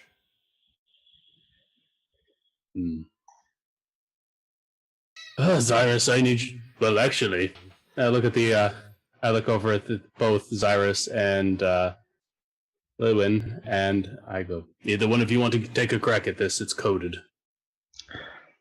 that's fascinating. Let's go with introductions first, though. And possibly some fee negotiations. Lewin O'Quinn, pleasure to meet you, professional fencer and all-around Raquel. And it's just a great pleasure to meet one of Lady Vale's pleasant friends. Who might you be? I'm Farnak Stronghold. I'm from the north and come down here hoping to get some revenge, and it seems they want to counter my revenge with a little revenge of their own. They've never forgiven me for surviving trying to kill me a year ago. That's very impolite of you, I think. But they certainly haven't endeared themselves to me. I used to like the Silver Front. All right, I'll take a look at it. Took it from fine dining to barbecue. All right. Yeah, I also introduce myself to the others if they're down there, and like go to shake hands and be pleasant and pointedly ignore Lady Vale up on the building. Yeah, I'd of course be very, oh, hello. Oh, hello, small child. Hello, I am Wilby Hilltopple. Very nice to meet you. That's very nice to meet you. Now, who taught a 12-year-old magic? Oh, I am older than that. 15-year-old magic. Close enough, yes. I have been learning for a while. They know that I'm not lunch, right? Oh, yes. They're actually, bye, doggies. And I drop concentration.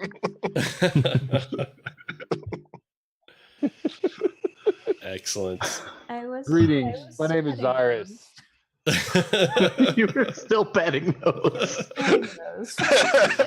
They just disappear. One of them in the middle of sort of like nuzzling your hand a little bit. Oh no.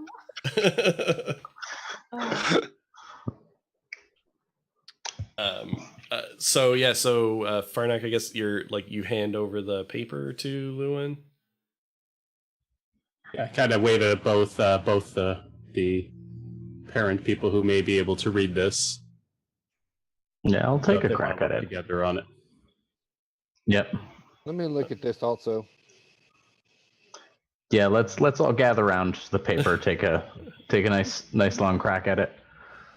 I'm So going to try and notice if any guards have actually been alerted to all this, if anyone's coming to actually see. I don't. it's been, so I There mean, was you an know, explosion.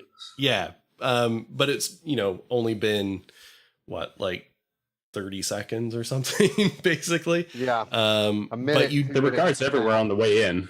yeah, there weren't any sort of in the square.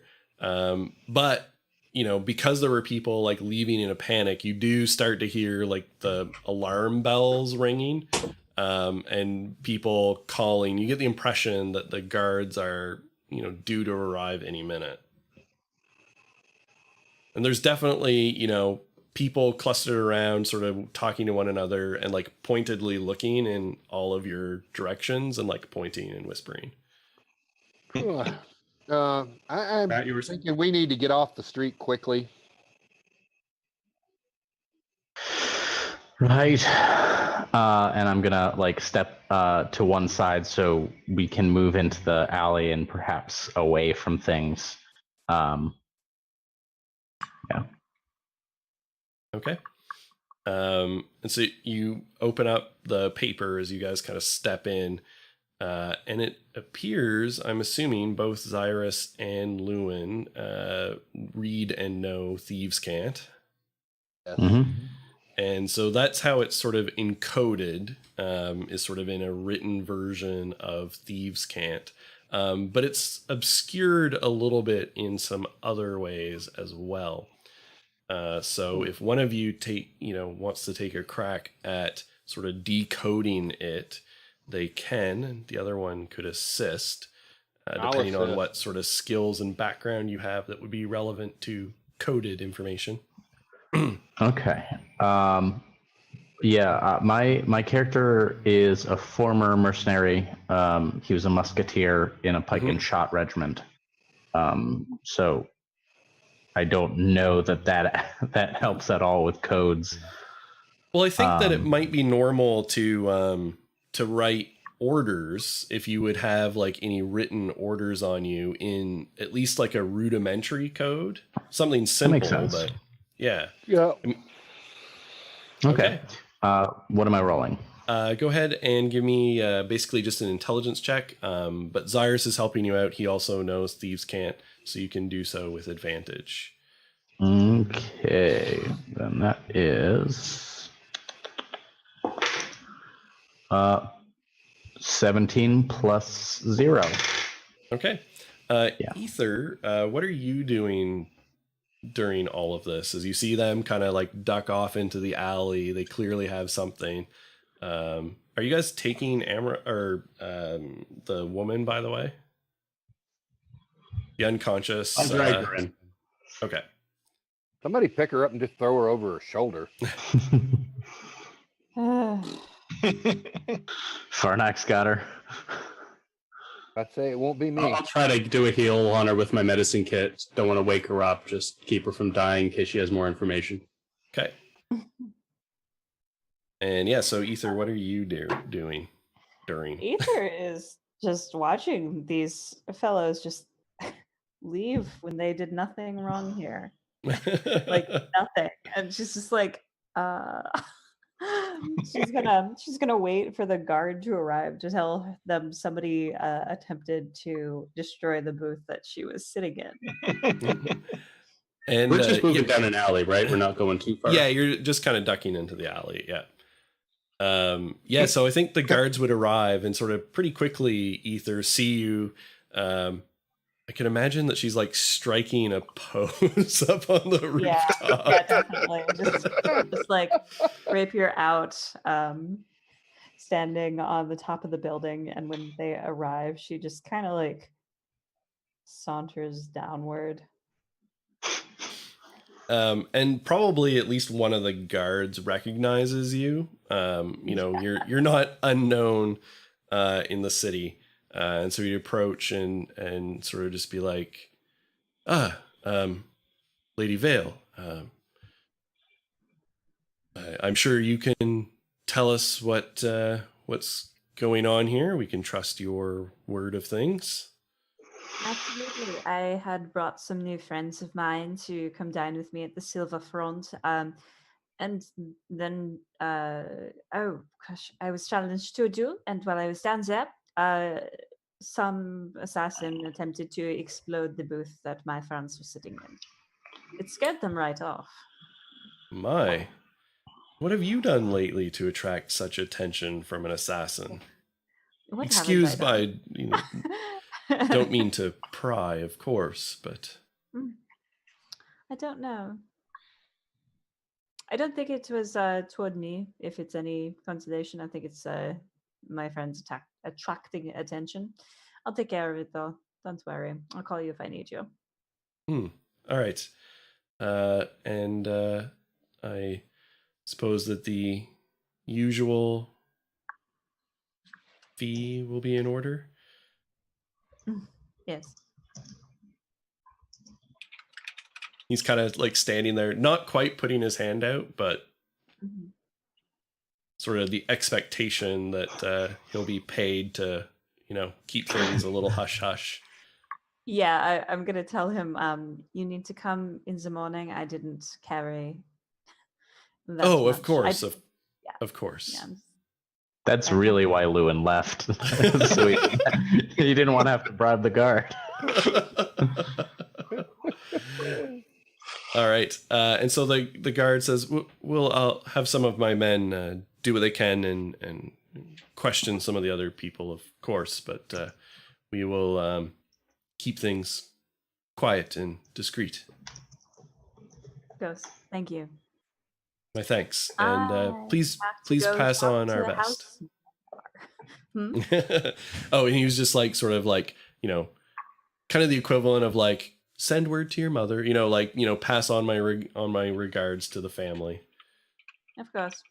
I need to go talk to a representative from House Standar. Yeah. Yeah. See who they've been selling to lately. Never ends. I might need to go report this to the Adamantine Circle as well. Yeah, this could be some, alchemy that might be frowned upon. So in the alley, as you guys kind of decipher the paper, it is indeed a contract.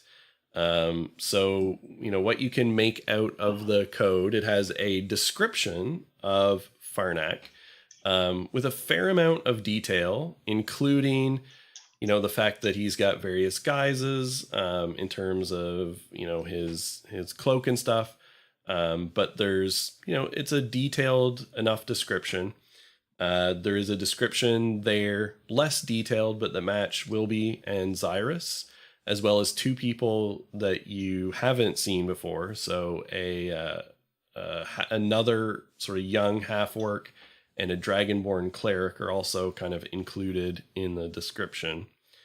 And the gist of the contract is that this woman was hired by a client, an unnamed client, and you have some of the distinct markings that indicate that this assassin is a member of, at least affiliated with, the Shadowed Hand.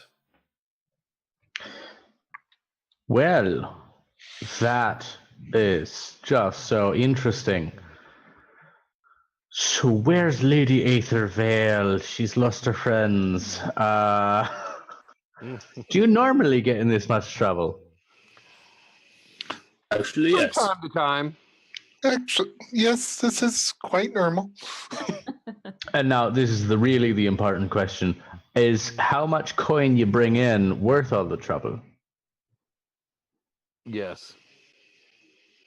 Well, I am just so happy to help you then. I'm just absolutely thrilled to be your compatriot in arms in this one. I'll toss him the bag of gold that she had on her. Oh, no, I couldn't, I say, tucking it away. It's pretty hefty when it thunks down. And so when you check later, it has 20 platinum pieces in it. Ooh. Wow.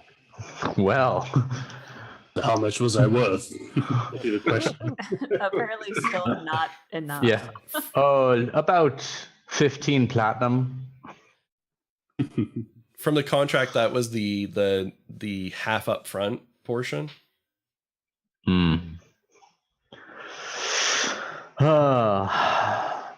That's actually great. So how many platinum was it? It was 20 or 30? 20. Okay. Yeah. Man, I'm gonna pick up a couple of her throwing daggers. Yep, absolutely. Ether, were you gonna duck into the alley after them, or are you? They know where to find me. I already told them I know where to go. So I- if they need me. I would Other probably things be to do, and I want to trying. Go ahead. Sorry. Go ahead. I was just going to say I was be trying to keep an eye on her. Just keep everybody together. Yeah, I actually would have wanted to go to Lady Vale because despite professional reservations, this does seem like something she can help with. So, Lady Vale. I'm like on my way out. Like walking out the square. And then I hear him call after me and I walk a little fast. We have a great relationship. Trust me. No, we're like old friends. I say to the others as I'm hurrying after her, Lady Vale, a moment of your time. I turn around. What? You forgot your friends. They're over there, and they almost got exploded by an assassin from, get this, the Shadow Hand. Oh, you mean where assassins come from? Good job, detective. No. Right. Look, I was just going to suggest, if you want to continue this friendship, maybe perhaps we work together and figure out what's going on. And you're making a face at me. I'm sorry, you said the word we? Why are we involved with my friends now? You know, technically speaking, I stopped the assassin. Technically speaking, we paid you. Technically speaking, you should stick around, as you Also that. also They- have some underbelly knowledge. Right, also that. They hired me. So you're their friend. Mhm. I'm their employee, technically. Oh, great. Then you can pay the cup for your damage to the city. I'm gonna like draw out one of the some gold and like without looking at her, like without breaking eye contact with her, like snap at the cop and like offer it out to him. And he just kind of comes over and like takes it, pocks it away, and goes, "Thank you." No, thank you. Absolute pleasure. Oh, I like to believe you two have a great relationship already. You and the officer. Okay. Well, I am more than happy to do business with my friends. And If you are my friend, I am more than happy to do business with you, Mr. Quinn. Of course. This, and I'm going to turn and go, if she's not introduced herself, this is the other great swords person of Serat. And she, unlike me, is very well connected in the town. She goes high, I go low. Good to have friends on both sides. Yep, it is. Cyrus, Shadowed Hand, are you going to be okay with this? As soon as I get to kill her. Perhaps this is the point to ask the name that she said, who is that? Well, I don't want to tell the long story just yet, but I'm a former soldier and I apparently was branded a traitor and left on a tree to die with an arrow in my chest, my hands crushed and my knees destroyed. And it didn't kill me, though they wished it had. I made myself known that I was still alive. I left them an invitation to follow me so I could get some revenge. I didn't expect it to come from an assassin. I'm actually rather disappointed in them. Mr. Farnak, I hate to interrupt you, but one, this is a conversation I would much rather have in private, not, and I point around at the crime scene. And number two, that kind of thing that you're describing does not just happen apparently. Let's talk. And I'm going to invite you back to my house, like in the courtyard, probably not like my human parents are not gonna like me bringing home a bunch of non-human men. Yeah, you can't bring home the strays to the like palatial estates, but Yeah, you've but I got can't sort of bring a the outer estates, and Yeah. that'll be fine. all right. If they were all going to be assassins after me, I should probably change my clothes into something more comfortable. And so as you guys presumably head off, that is where we will end for the evening.